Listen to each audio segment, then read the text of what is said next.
Lakini kiasi hiki ambacho unasema ni cha kupindukia ni miaka 25 iliyopita baada ya kutunga wimbo Nimeonja Pendo. Ndio. Ulipitia kwenye mchakato gani wa kiroho au na maisha yako binafsi na nini mpaka kuweza kufika kwenye level? Kwa sababu sidhani kama huu wimbo uliopata tu kawaida. Tell us the story behind this song. Utashangaa sana. Naam. Ni kweli kabisa kwamba ziko nyimbo ambazo unazitunga kutokana na tukio. Lakini pia kuna nyimbo unazitunga kutokana na demand. Kwamba wimbo unahitajika. Ziko ambazo zimetokana na matukio zika hit sana, kwa mfano wimbo Niseme Nini, pata nafasi unaweza kusikiliza. Lakini huu Mimina Neema ulitungwa kutokana na hitaji. Tulikuwa tunaandaa albamu ya 11 ambayo inaitwa vivyo Mimina Neema. Kwa hiyo kamati ya tunaita kamati ya maadhimisho na muziki baada ya kukaa kikao tukatathmini tunahitaji nyimbo za namna gani. Tukagundua tunahitaji kubadilisha wimbo wa kufu. Wakati huo tuna rekodi album, ilikuwa ndio kipindi cha transition. Mchakato ule nini, kipindi cha CD kinaelekea kuisha. Tunaingia kipindi sasa cha online. Flash nyingi. Kwa hiyo tulikuwa tunatafuta wimbo utakaofungua album na tukataka uwe mfupi sana na uwe wa mapigo yanayogawika kwa 3. Sio yale ya match. Kwa sababu albamu mbili zilizotangulia nyimbo zilizofungua albamu zote zilihit sana, lakini zilikuwa za match. Tukasema sasa tusije tukarudia sana. Kuna albamu ilifunguliwa na wimbo unaitwa Tumfanyie Shangwe. Njoni tumfanyie shangwe Mungu, tumpigie makofi. Ukahiti hivi na wewe kabisa. My God. Halafu kaja nini mwingine unaitwa nini kwenye albamu ya Nyumba ya Roho. Unasema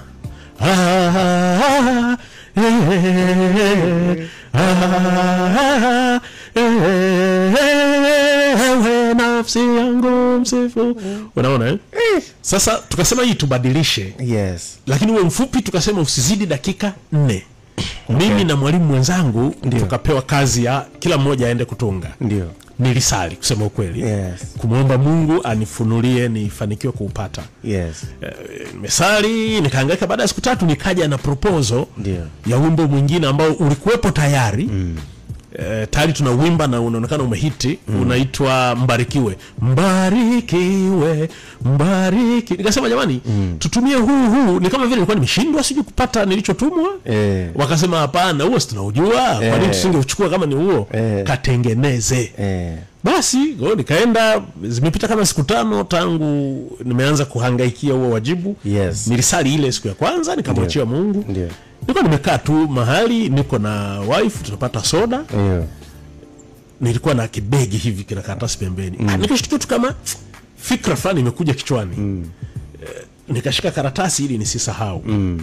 Uwezi amini wimbo niliuandika na ukakamilika haikuzidi risali moja. Tofauti sana na nyimbo nyingine. Kuna nyimbo unatunga, kwa mfano Wewe Ni Mungu. Miezi. Miezi unahangaika nao umalizu. Lakini huu kama dakika 50 hivi tata nikamaliza, naambia wife, hebu usikilize akasema kama kanakuja hivi.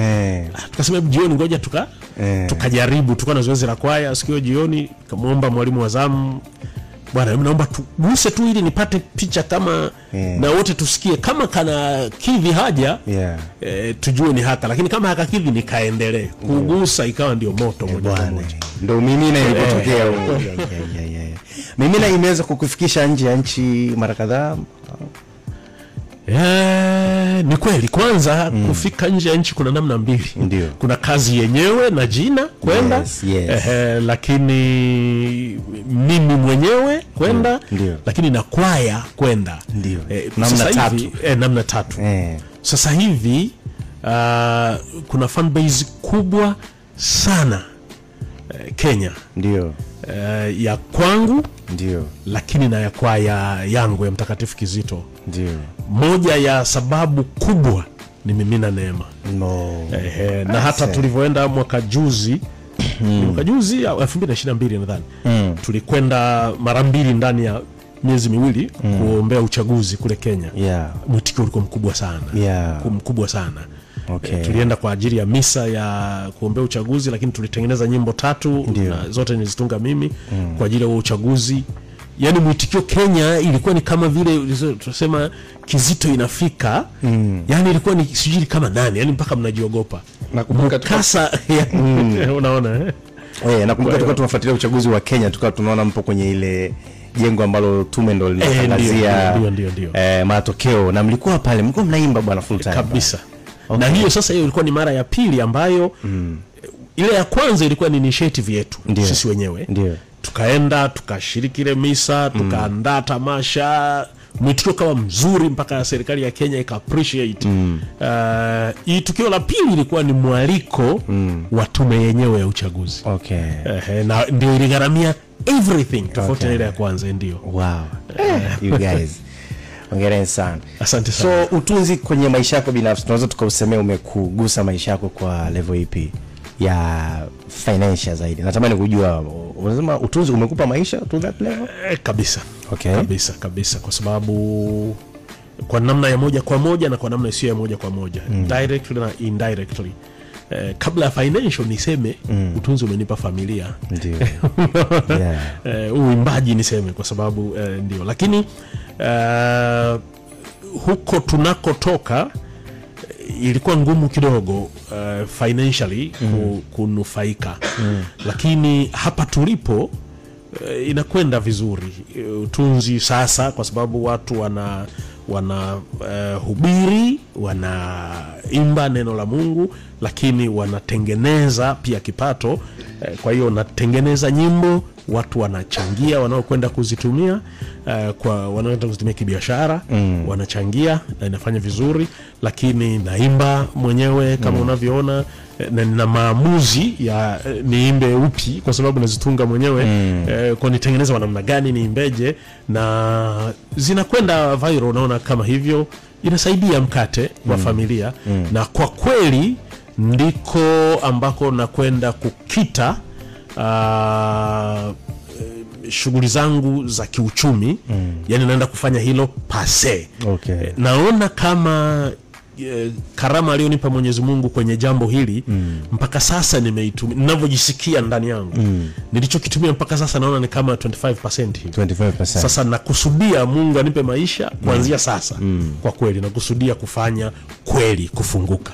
Umegusa maisha watu wengi sana na umepata feedback kubwa sana. Hii kwako unaichukuliaje, na ulitegemea kweli kwamba hichi ambacho unacho kingeweza kuwafikia watu wengi kwa kiwango hicho? Labda nianze na hilo la mwisho la kutegemea. Mwanzoni wakati naanza, kwa sababu nimeanza kutunga nyimbo nikiwa mdogo sana.